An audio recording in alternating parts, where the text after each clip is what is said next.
Halo teman-teman, jumpa lagi dengan saya Arul Laut, Wakil Imam Besar Tiang Sae. Nah, di konten ini saya akan coba ngomong terkait buku pertama saya. Buku yang saya kasih judul Belalang Malang. Nah, ini alasan saya kasih nama Belalang Malang ini ada dua. Yang pertama, memang buku ini lahir di kota Malang. Dan yang kemudian secara bahasa, Belalang Malang itu semacam kayak binatang yang menjadi wabah ya, jadi hina. Nah, saya adopsi dari kata penyair legendaris ya, aku, jadi kata si Kairil, aku adalah binatang jalang. Nah, ini belalang malang ini lebih hina barangkali dari sekedar binatang jalang. Oke. Nah, buku ini berbentuk novel, meskipun ada potongan-potongan cerita pendek dan beberapa kumpulan puisi yang sempat saya tulis sepanjang tahun 2016 sampai 2018. Diterbitkan oleh Pelangi Sastra Kota Malang 2018. Terbit secara mandiri. Bergenre asmara dan komedi. Meskipun ada beberapa teori psikologi yang saya masukkan di sini, saya buat untuk menganalisa apa yang saya temui waktu itu, termasuk mungkin perjalanan saya sepanjang luka itu ya. Karena motif saya nulis ini adalah semacam healing untuk saya sendiri waktu itu yang tengah patah hati ya. Di clash banget, tapi saya kira juga lazim umum ya, karya pertama orang itu biasanya banyak yang lahir dari luka atau patah hati. Buku ini menjadi buku dewasa atau 18 tahun ke atas karena bahasa yang saya pakai itu cenderung belak-belakan dan apa adanya.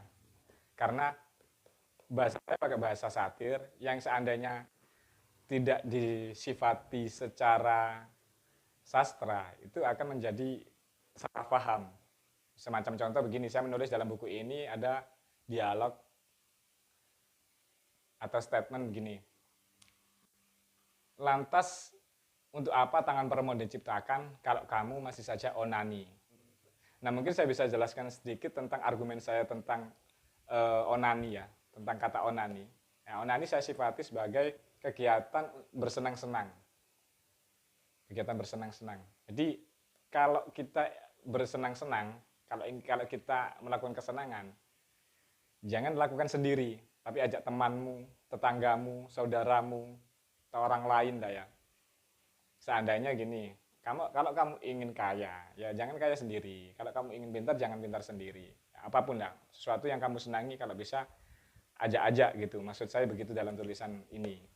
Nah, buku ini bisa terbit karena dukungan dari beberapa teman-teman penyair waktu itu. Yang sebetulnya saya sendiri merasa tidak pantas untuk menerbitkan sebuah buku. Waktu itu saya berasumsi bahwa penulis itu adalah sesuatu yang apa ya, susah lah untuk bisa saya dapatkan. Penulis itu selalu saya identikan dengan orang yang punya penampilan secara cukup, kemudian punya eksistensi secara lebih, dan dia apa ya, orang ibu kota atau kalau saya kan orang daerah, orang Jawa Timur, besarkan di sebuah dusun, terus menerbitkan sebuah buku. Apakah saya pantas seandainya membuat kajian bedah buku? Tapi akhirnya ada pemahaman terkait penulis ya, atau menerbitkan sebuah buku, itu nggak selalu orientasinya pada komersil atau penulis industri, orang-orang mengatakan begitu. Kita boleh menerbitkan buku kita atas dasar kepuasan kita sendiri. Misalkan saya menulis itu ya hanya sekedar untuk mengabadikan sebuah pikiran atau sesuatu yang saya lihat di sebelumnya. Tulisan ini nggak pure saya tulis dalam satu momen atau satu waktu. Ini banyak banget, terhitung dari 2016 dan terbit 2018, dan sepanjang tahun itu saya mencicil itu di beberapa sosial media. Nah, umumnya kan gini, orang ketika patah hati atau kasmaran atau emosi yang sedang naik, itu cenderung mendadak puitis. Nah, saya coba tulis di sosial media, nggak ada ekspektasi apapun. Nah, ternyata halayak merespon dan mengapresiasinya. Saya diajak di komunitas penyair hampir di Nusantara waktu itu, yang anggotanya rata-rata sudah punya buku. Nah, akhirnya saya coba didorong, ayolah mas, coba buat buku sendiri. Ya, sebetulnya ya saya merasa minder sekali karena ya masa iso aku nerbitno buku kan ngono. Tapi ya ternyata nggak susah-susah banget gitu loh untuk memiliki sebuah buku sendiri sebetulnya gitu loh. Kalau misalkan kita masih minder untuk tulisan kita, saya kira itu perasaan yang subjektif. Belum tentu juga yang kita rasakan itu sama persis dengan yang dirasakan orang lain gitu. Karena waktu itu saya merasa buku ini atau tulisan saya itu sangat tidak layak untuk dibaca, tapi ternyata juga respon dari beberapa teman-teman ya masih banyak mengapresiasi, terutama untuk alurnya ya. Dari beberapa perempuan, 3 perempuan itu mengaku dia sempat meneteskan air mata ketika membaca buku ini. Ya meskipun kekurangan buku ini adalah apa ya, plot. Jadi kayak loncat-loncat latar waktu itu, kayak loncat-loncat latar tempat itu loncat-loncat. Kemudian konsistensi aktor itu di sini masih terbilang apa ya, tidak konsisten. Kadang saya mentokohkan orang itu dengan berambut panjang, kadang berambut pendek, kadang memakai kerudung. Nah, itu kekurangan dalam buku ini. Kenapa demikian? Karena buku ini semacam menjadi prematur ya, semacam kayak dipaksa untuk lahir di usia yang belum tepat gitu. Karena misalkan kalau saya cari apa ya, idealnya itu akan lama dan kapan saya jadi punya buku. Jadi saya kira buku pertama saya menjadi bahan evaluasi untuk buku-buku saya berikutnya. Mungkin untuk teman-teman yang lain masih takut untuk memiliki buku atau menulis dengan alasan tidak bagus atau jelek lah nantinya, ya saya kira itu tanggalkan saja lah dulu. Yang penting kita produktif dan kita berani untuk menerbitkan sebuah buku. Menulis menjadi sesuatu yang gampang-gampang susah menurut saya. Karena saya harus akui, saya bukan orang yang gemar membaca. Saya membaca hanya ketika ada keperluan. Jadi kayak waktu itu, saya berani atau baru membaca novel atau buku itu ketika saya butuh. Saya bingung mengarahkan buku ini nantinya seperti apa. Nah, saya perlu referensi, akhirnya saya membaca. Yang jelas, motif saya menulis itu pertama, menulis seakan-akan menjadi healing ya untuk apa yang saya alami. Untuk masalah yang saya temui itu menjadi obat, menjadi healing. Menulis juga menjadi cara saya untuk kabur dari realita. Kegagalan di dunia nyata saya alihkan menjadi apa ya, kehidupan atau cerita yang ideal dalam dunia fiksi, ya sah-sah saja.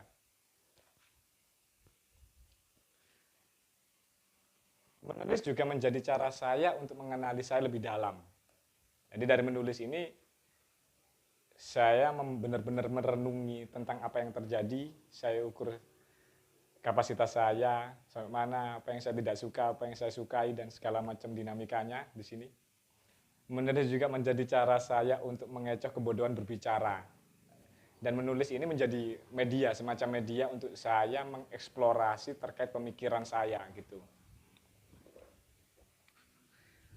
Menulis sebetulnya nggak harus apa yang sudah kita alami ya, atau kita rasakan. Kita bisa comot dari peristiwa orang lain. Seperti yang ada dalam buku ini, saya pernah menulis tentang LDR. Jika LDR-mu hanya persoalan jarak, itu mudah. Kekasih yang benar-benar terpisah dari kita adalah waktu. Nah, waktu itu saya menulis tulisan ini karena saya melihat teman saya itu ditinggal mati oleh pasangannya. Mungkin saya bisa bacakan satu puisi di buku ini yang sekaligus juga menjadi perwakilan dari judul buku ini, Belalang Malang.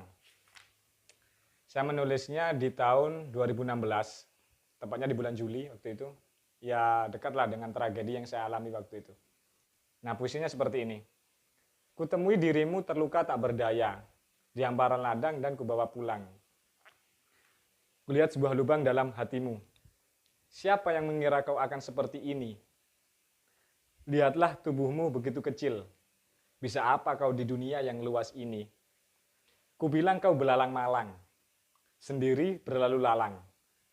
Berpetualang, tak ada kawan atau dibunuh oleh kawanmu sendiri. Kenapa tak kau hentikan saja? Kau bilang belalang yang sangat baik. Kau mengorbankan nyawamu demi nyawa temanmu. Dan setelah kau sembuh dari lukamu, mulailah membangun rumah dan berbahagialah. Sungguh kau belalang malang. Ya agak kanak-kanakan bahasanya, mungkin agak receh. Tapi ya proses sih, proses. Proses artinya kita bisa mengevaluasi dari apa yang kita tulis di kemudian hari gitu. Buku ini sebetulnya tak sekedar ngomong soal asmara ya, atau kesenjangan. Buku ini juga merangkum beberapa teori psikologi seperti teorinya Freud, alam bawah sadar, ada id, ego, dan superego. Kemudian ada kemudian ada hierarki Maslow tentang tahapan atau fase kebutuhan manusia. Seperti kebutuhan fisiologis, kebutuhan rasa aman, cinta, dan setelahnya sampai aktualisasi diri. Nah, itu barangkali yang bisa saya sampaikan terkait buku saya yang pertama Belalang Malang ini. Nah, jika ada yang bisa didiskusikan, silakan komen di kolom komentar. Saya juga termasuk orang yang suka berdiskusi. Barangkali dari situ saya bisa mendapatkan sesuatu. Terima kasih dan sampai ketemu lagi.